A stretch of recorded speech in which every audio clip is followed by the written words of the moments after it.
Oh my God, so the Nano 3s, Jesus Christ, I love those fuckers. Am I allowed to curse? Sorry. My name is Severin Black, and I'm a tattoo artist at Poison Apple in Clearwater. I've been tattooing for 5 years this month. No, actually, so my apprenticeship was not traditional at all. I basically did my BBP, and then I got my license, and then the next day I was tattooing, so I was definitely thrown into it, which I like. I think that it worked out for me, for sure. Yeah, it was really, really fast, but I already had an extensive art background anyways, so I didn't really need to learn the art aspect. It was more just the tattooing, the technique of that. So yeah, I was really thrown into it. My style, I would probably say, I guess you could say, just full color. I like neo-traditional, I like American traditional, I like more illustrative. I do like black and gray as well, but mostly I've kind of honed in on the color, so I mostly do color now. Oh, so when I first started tattooing with my style, for the good first 6 months of tattooing, I did not want to do color. Actually, I was very nervous to do color. When I was drawing, I was doing a lot of black and gray portraits, and that was very different from, obviously how I tattoo now. I do lots of color, bold lines, things like that. And when I first started, I was doing mostly black and gray, and then I did my first color piece, and I was like, oh my gosh, that is so fun. It was really, really fun. And then from there, I was like, I can't believe I never really wanted to do color, because now I would consider myself specializing in color. But it took me a while, but it's just funny looking back how I didn't want to do color at all, and now I love it. I try and work it in anywhere that I can, so. Oh, so my color palette, I would say I use a lot of warm tones, definitely lots of reds and then peaches, and I like to throw in a little bit of a cool tone, like a spearmint in there or a white or something like that. So, but a lot of brighter and warm tones. I would probably say my biggest hurdles have been in the last few years, really just, having my baby. So after I had my baby, it was just hard to get back into it. And then, I would say with the pandemic, closing the shop, that was a big deal. But within actual tattooing, it's mostly just being a younger female in the industry. That was kind of hard to feel more comfortable in that way. But my boss in my shop is amazing, so he's definitely carried me through that a little bit.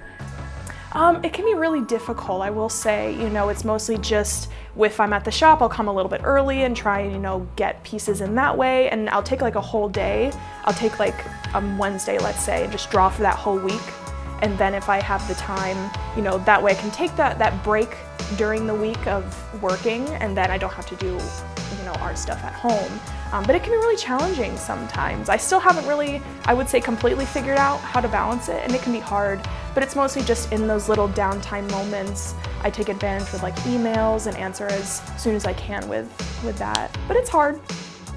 Definitely, yes. So if you're just starting out, definitely make sure that you have a very good idea and broad idea of just art, really, fine art. Make sure you have a really good fine art background, because the only way that you're going to do a good tattoo is if the tattoo, has a good foundation. And so just making sure that you don't get too tired of doing what you like with art, and you have to make sure that it's something that you really want to do.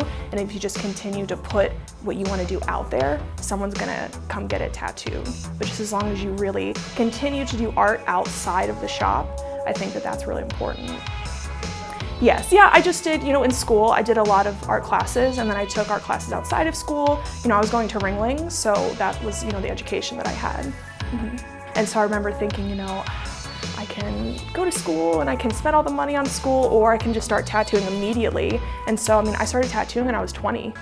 So I just started pretty much right out the gate. So I stopped school to pursue art and with tattooing.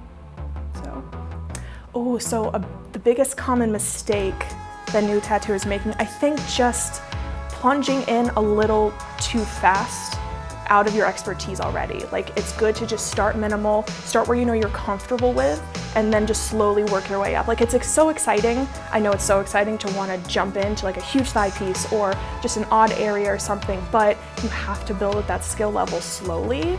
And I think that if you try and rush, you're not, you might fail a little bit harder doing it that way, setting your expectations up just a little bit too high for your skill level. So just kind of taking it a little slow, and then once you feel that comfort, then it's good to push yourself outside of that comfort zone, but not too much where you're drowning, basically. So style-wise, I love Kelly Doty. Like, her style is not similar to mine, but her colors, again, amazing. And so I really like her. I think that she just has a really good color palette. She obviously just seems like a really cool person, and so I like the way that she carries herself and the way that she works around her tattoos with her customers too. And it really seems like she does a lot of custom work, and I think that's important too, to do custom stuff that all your customers are gonna like for that person. So I like her a lot. So I don't travel, but that is something that I really have wanted to do. Just again, circling back to, like, you know, after I had my baby, it was just hard to adjust, and so I really put a hold on that. But I would like to travel, doing more guest spots, and even in the future, I would be interested in doing like seminars or like small teaching classes or things like that. I would like the educational aspect of tattooing. I really want to look into that a little bit more. I think would be really fun. Oh my God, so the Nano 3s, Jesus Christ, I love those fuckers. Am I allowed to curse? Sorry. But no, I love those. So I use like the Nano 3. I use the Nano 3s basically like every tattoo. Andy always calls me like the Type 3 queen. It's so funny, but yeah, so I like bolds. Yeah, and I use those almost, yeah. I use those. I would say my typical setup is probably like, I'll do like a tight 14 or a tight 18 liner, and then like a tight 9, and then like that Nano 3, and then I like a curved bug pin, like a 13 mag. I use a 13 for like most of my pieces, and sometimes like a 9, but yeah. I use the bug pin. I've used them for years. Really, that's the majority of what I use. I'm very picky. I don't really like to go outside of that now, but yeah. So the tighter the grouping, the more that I like it. Yeah. I like those a lot. I like the Prime Plus. Yeah, they're really comfortable, and I like that their needle groupings are tight enough and they're consistent too, and that's something that I really like. I've tried a few other brands and I just didn't feel like they were as consistent, but I really like the Prime Plus a lot. Yeah, I like Fusion. I really do. I like Fusion a lot, but I have some solid, so I do kind of dabble, but I will say Fusion is the most. I've noticed that when I use Fusion, it's easier to mix within those colors because I do a lot of like custom mixes, and so it really is really smooth. I use the Allegory, yeah. And I even use Allegory, like I don't get washes, like if I do a black and gray color, I don't do any washes actually, the pre-made ones. I just, you know, do the wash myself. Thank you so much. Yeah, thank you.